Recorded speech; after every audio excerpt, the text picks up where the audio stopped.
A French bustle is sometimes called an underbustle because all of the rigging is underneath the skirt. As in the ballroom bustle that I showed you before, the idea is to get the back of the train to be the same length as the front of the dress so that guests do not step on it during the reception, and to make it easier for the bride to get around. If I were to do a ballroom bustle on this dress, we would figure out the pickup points on the back of the dress and secure them to the back of the waistline someplace. But this would look really silly on this dress, and we've discussed that with the bride. Since she already has a design effect here that looks like a French bustle, we decided that it would look really neat if we tried to plan her French bustle to end up about 6 inches below this already secured flounce of fabric. So that's what I'm going to try to do for her. The first thing I need to do is decide where my anchor points are going to be. I would normally put a length of ribbon underneath the dress sewn to the waist area around where the princess seam is, around here. But on this dress, I can't do that because the lining of the bodice is sewn in a drop waist fashion so that it is secured here above where the crinoline is. Now, I have already put on my anchor ribbons, and I decided to put them right here because, number one, I want the bustle to hang lower than normal, to have it be about 6 inches below the already flounce that's on the back of the dress. And this is a very secure point. It's also on the princess seam on the back of the dress, and it's in a secure place, so it will do fine. This is my right anchor ribbons, and this is my left anchor ribbons. I only do 2 ribbons, and on each side you have 2 lengths of ribbon for each anchor. Generally they end up about 3 inches from the center seam, and the reason I do only 2 is because it's so much easier to figure out how to rig the bustle with only 2. And the only thing that they have to remember is to keep the left anchor on the left side of the center seam and the right anchor on the right side of the center seam. Now, I've already put my anchor points here, plus my pickup points. I've already sewn the ribbon on the pickup points. I'll show you a little bit here. This is a pickup point ribbon. It's a 3-inch piece of ribbon that's sewn to make approximately a 1-inch loop that you will loop the anchor ribbons through. But I'm getting ahead of myself. Let me first show you how I figured out where to put those pickup ribbons. Again, as in the ballroom bustle, you have to figure out where to put the points on the train so that the train will be pretty close to the same length all the way around the bottom as it is in the front. Now, I've already done the hem on this gown, and the front looks really good, and I have the mannequin set for approximately the height of the bride. What I do first is pick up 2 points, approximately 6 inches apart, again, the width apart that my anchor points are, on the back of the train, where the bottom of the train will be about 2-3 inches off the floor, sometimes 4. You want it to be a little higher. Usually I will do a hem on the dress an inch off the floor, but I want to put the back a little higher because once it settles and the weight of the train is sitting up here, it's going to hang down longer. So I need to set it up a little bit. So what I need to do is find on the outside of the dress where my anchor points are. And I can feel underneath the top of the ribbon is sewn right here. I'm going to put a pin here. Now, because I know my loops are going to be 1 inch, I'm going to pin this pickup point 1 inch below my anchor point, because that is where the dress will hang once it's rigged. And then I'm going to do the same thing over here. Find my anchor point by feeling where the ribbon is sewn underneath. And then I'm going to pin my pickup point about an inch below where I figured out the anchor point is. Let me try to zoom in on this so you can see what the bottom of the dress is looking like. See, it's up a good amount. That's okay, we really want it up that much.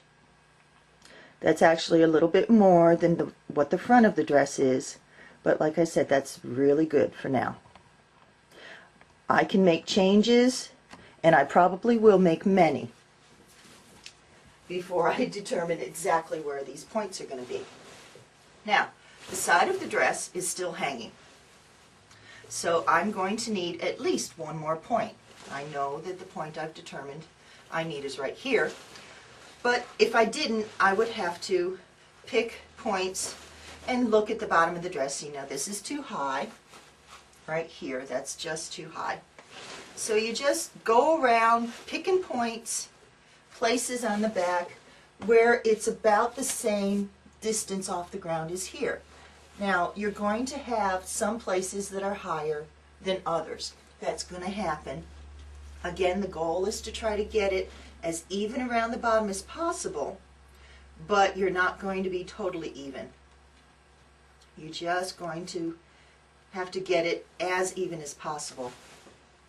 And that point's really good. Now, you've still got a bit over here that's dragging. So I'm going to do one more point to get that bit up. So this dress is going to have 3 points on each side, which is fine. The number of points doesn't really matter as long as the bride knows how many there are. Now, this looks really good. Now let me zoom in on that so you can see that too. Now, as you can see, there are some places that are higher than others, and actually the front there is touching a little bit. That might be okay. We're going to test this bustle on the bride, and we might need to move the points before we determine that that's exactly where they're going to stay. But for now, these points are in really great place. Now I have to do the other side of the dress. Now I will figure out where the points are on the other side of the dress. I already know where the points are for here, so I'm going to look in about the same place on the other side of the dress and determine my other 2 points. Once I have all 6 points marked, I can take them down, keep my pin at each place. I no longer need this one.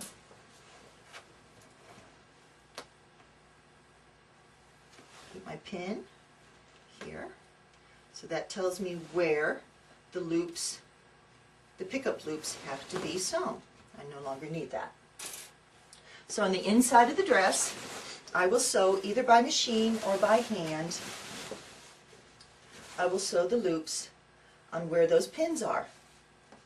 And again, making the loop hang about an inch out from where I'm sewing it. I like to sew it by machine.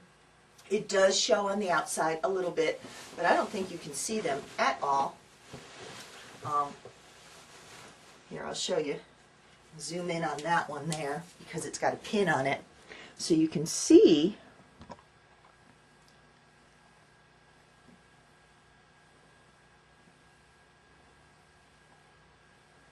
now. There's the point. Now, can you see the stitching? I'm zooming really close. You got to get really in there to see that stitching. So anybody sitting in the pews in a church is not going to see it, and if anybody does, they're going to understand that those are the bustle points.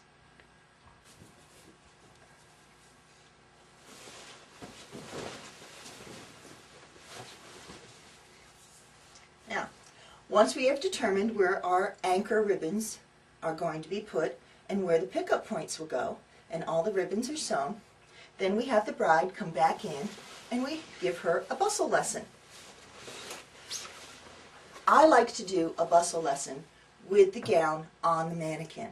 That way the bride can see exactly what's going on and she doesn't have to twist and try to look over behind her back. That's very difficult. And I give the bustle lesson to the bridesmaid or the mother or whoever the bride has picked to rig her bustle.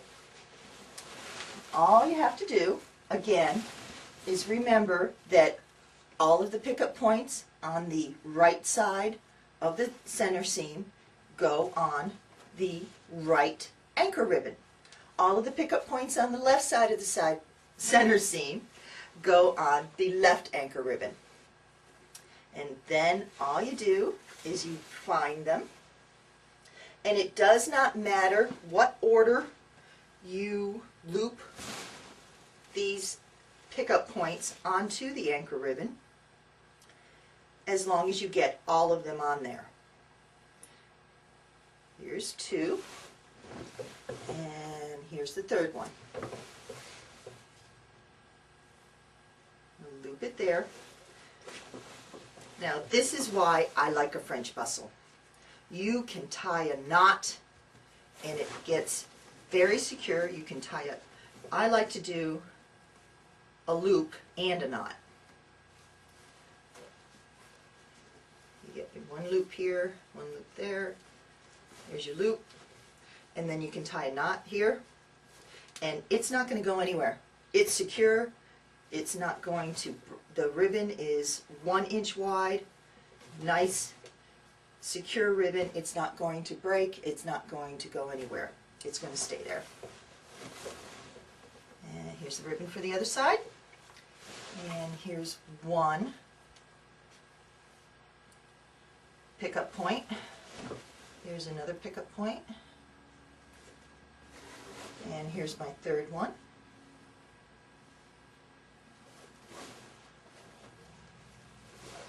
And tie that.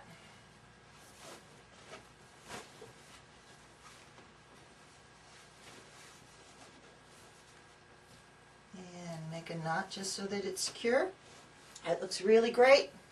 All you have to do is put the train down, fix any turned up places on the bottom like this, and then fluff it till it looks good.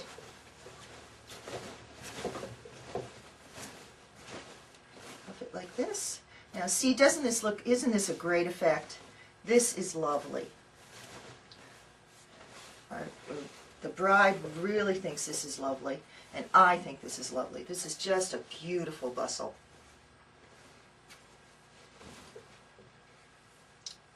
There we go. She looks great.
Hello again, and thank you for watching my video.